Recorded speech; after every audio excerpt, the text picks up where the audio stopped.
What makes a legend?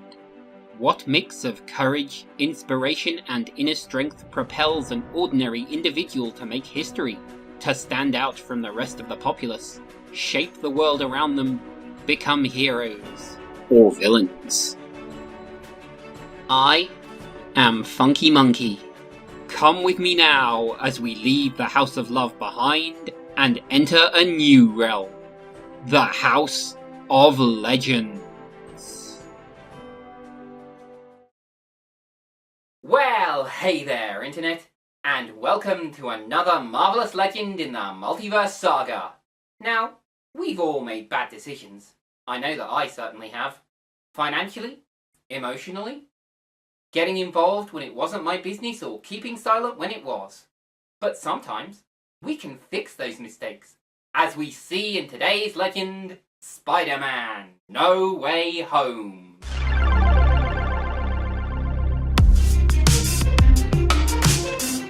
Released at the end of 2021, Spider-Man: No Way Home is the third in the Home trilogy, following on from Homecoming and Far From Home.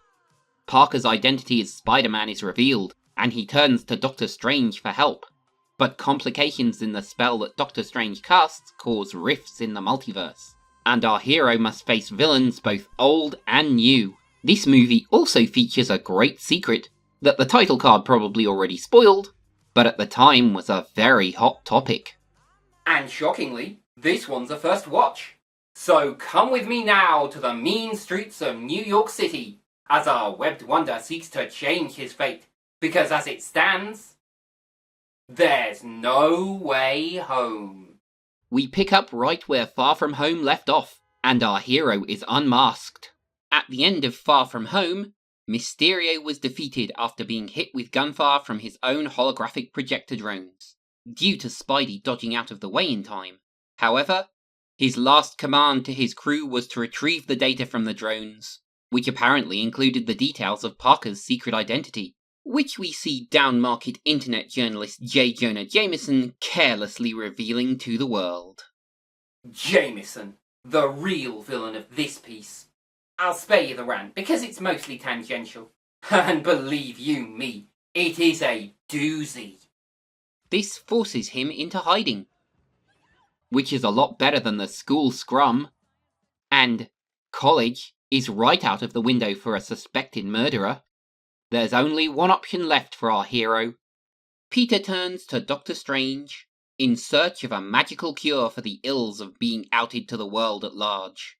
Strange suggests a simple enough oubliance, which he himself has used to yeet the memories of wilder times at Camotage. The Runes of Kof-Kal. But the Runes of Kof-Kal is not without risk, and much less so when Peter starts listing exceptions. Doctor Strange ends up shutting down the spell when it starts to affect the boundaries of reality. But the worst sin of an impetuous spider was that he didn't even go to the MIT admissions board first. But when our hero tries to talk to the MIT admissions officer, he's rudely interrupted. Dr. Octopus. For those in the back, or new to the franchise, Otto Octavius, at least this version, created a nuclear fusion reactor using a set of 4 robotic arms to insert the tritium fuel ball into the reaction. However, the neural inhibitor which kept the arms from overpowering his consciousness malfunctioned, and all he could think about was finishing the reactor. We may yet get to the rest of the Raimiverse, but suffice it to say that it didn't turn out well for him. But the Stark suit is upgraded, and battle is joined. And then Ock grabs a handful of Stark suit, and the tables are turned. And he even manages to save the admissions officer, but Doctor Strange traps Dr. Octopus in a magical containment field in the Sanctum's basement. Because the fumbled spell is pulling everyone who knows Spider-Man's identity into this universe, and with an infinite number of multiverses, that's an awful lot of people. Peter is charged with rounding up the ones who've gotten in so far, but he'll need help. Enter Ned and MJ for support, and it's off to catch our next villain. Which goes about as well as you'd expect, except for an unlikely assist. The electric guy is Max Dillon, Electro, an ordinary sweet guy who received quite the worst birthday surprise of them all when he was electrocuted and fell into a vat of electric eels. Coming to our Spidey's defense was the Sandman, Flint Marko, who was the real guy responsible for the Raimiverse Uncle Ben's murder. But they worked it out in the end. Maybe we'll get to that one too. But for now, they're both captured.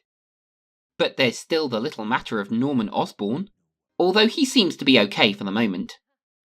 The 2002 Spider-Man movie is one that we have covered. I'll link it here. But in short, Norm here tried to make a super soldier serum, but it didn't end well for him.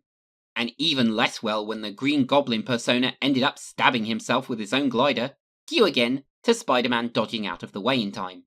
Well, you don't need a spider sense to see a pattern in these deaths. They all underestimated the proportional agility of Spider-Man. And so our villains are rounded up. And that's it, isn't it? No, that isn't it at all. We're only 50 minutes in. So let's get cracking. Our villains discover that they were all picked from their timelines moments before their own deaths. Doctor Strange is happy to send them straight back as they are, to face the consequences of their actions.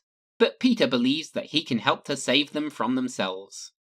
To this end, he absconds with the contained spell, only to be trapped in the mirror dimension where they both fight. Using the power of geometry, Spidey grabs the box and escapes with Strange's sling ring. And so our hero begins his ambitious mission of mercy, starting with a new inhibitor for Dr. Octavius. It's so quiet. But not everyone is happy to be fixed. Least of all the Green Goblin. So yeah, the inevitable happens, and the sane and rational Norman Osborn is replaced with the villainous Green Goblin.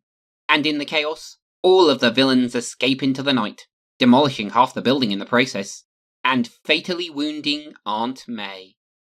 Witness then the final moments of Aunt May. Esteemed audience, one and all, a moment for Aunt May.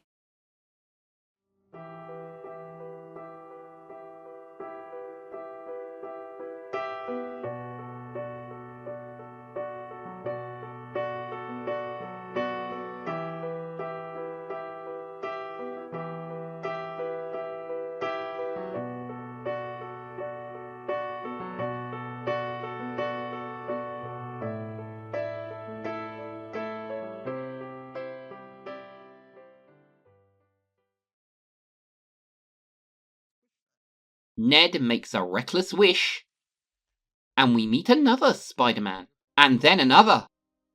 And here I thought that they'd done Spider-Verse already.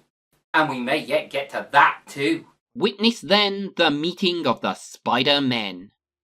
Amazing Spidey lost Gwen Stacy, the light of his life, and became a darker vigilante afterwards. Raimiverse Spidey lost his Uncle Ben, as we saw, but still managed to become a much-loved hero. MCU Spidey's now lost his Aunt May, and vengeance burns in his heart. Luckily, the others talk him round, and they head to the NY Science School to continue the mission of mercy. And so, the cures and solutions are crafted. And the stage is set for our triple action finale, as Spider-Man calls into the bugle from the Statue of Liberty. Enter Electro to retrieve the box. Okay, this is a lot of battle over the next 40 minutes, but in short, the villains arrive one by one, Dr. Octopus plays Possum to strike out Electro, Sandman and Lizard fall by the wayside, and there's a bit with the box and Ned using Strange's sling ring. And Doctor Strange is retrieved just in time to see Peter's plan work. All of which leaves the Green Goblin, who goads our heroes just a little too long, and whose cure is the most satisfying of all. And good riddance to the Green Goblin. Now maybe Norman Osborn can get his head straight. And we leave it to Doctor Strange to seal the rift with a new spell, which leads to a tearful parting as Spider-Man walks alone.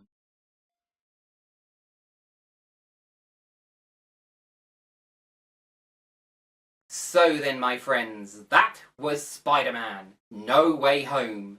And for the inclusion of 3 Spider-Men, I'm going to put this one into the House of Legends.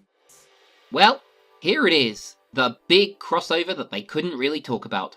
3 Spider-Men, 5 villains, 6 if you count Doctor Strange's role in all of this, and a whole heap of mayhem, including the death of Aunt May. But let's start with the performances. And skipping the continuing roles of Tom Holland and Benedict Cumberbatch, Zendaya's Michelle is as snarky as ever, and Jacob Batalon plays a soulful comedy relief, entirely devoid of fat jokes, thank goodness. Willem Dafoe's Green Goblin is more unhinged than ever, while his Norman Osborn comes off a lot less confident. But then, it's to be expected. Alfred Molina's Dr. Octopus is mostly just grumpy, though the restored Otto Octavius is far friendlier. Having missed the Amazing Verse, Jamie Foxx's Electro seems a little one-note gangster on the rise, and for what we see of Rhys Ifans as the Lizard, he's not so great. Which brings us to Tobey Maguire, just as soulful, although a more mature Spider-Man now, and Andrew Garfield, who strikes a balance of emotions, even if they do occasionally seep through.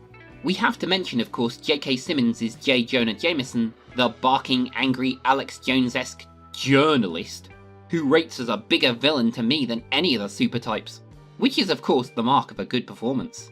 But this is a dense superhero movie. The plot starts from the very first frame and doesn't let up until the final spell is cast. You'll have to pay attention to see what's what and who's who. Still, it all flows well enough. Scene to scene to scene. What I didn't like, however, was the fist-chewingly awkward first few minutes, in which it becomes increasingly untenable to be either Peter Parker or Spider-Man. It made the awkwardness of Homecoming pale in comparison. Still, it quickly fades once the action gets going. Really though, I can't talk about this one without talking about Far From Home, as Mysterio's shadow looms large over those opening minutes. Because if the damage and pain of this whole movie are anyone's fault, they're his. Or at least his team's. So really, it's a thundering way to end a trilogy.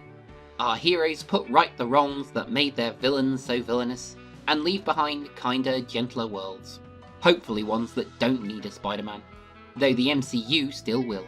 So thanks to the Friendly Neighborhood Spider-Man and the Amazing Spider-Man, you guys were legends. I've been Funky Monkey, inviting you to start your own legend and see where it leads. So long, folks!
Hey folks, Funky again. If you liked the video, you know where that button is. Why not consider subscribing and ringing the notification bell? And if you want to be extra awesome, you can check out my crowdfunding links. And if you're not fussed about any of it, that's okay too. So long!